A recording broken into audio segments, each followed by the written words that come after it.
Clube profissional do Partido Junto declara para público onde foi votos confiança para candidata a presidente da República Armanda Berta dos Santos para período Rihun Rua Ronul Resen Rua to Rihun Rua Ronul Resen Hitu.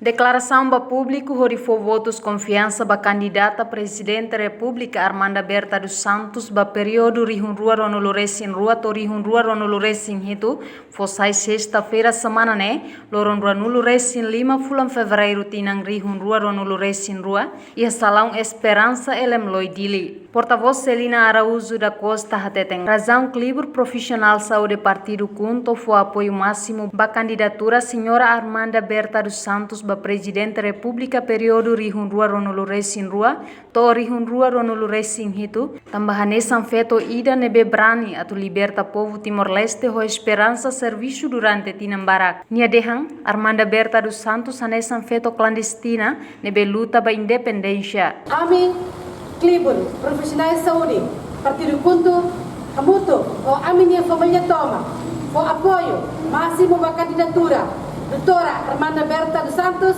para presidente da República período Tinan Rihun Rua Ronul Resen Rua to Tinan Rihun Rua Ronul Resen Hitu.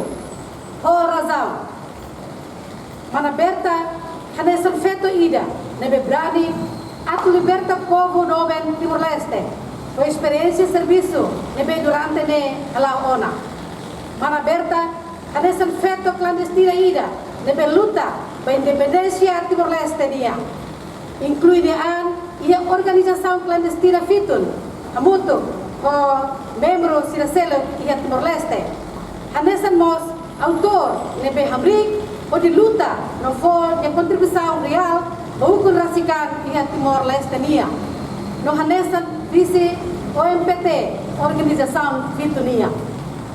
Reportagem Sabina Sansa, Televisão Timor Post.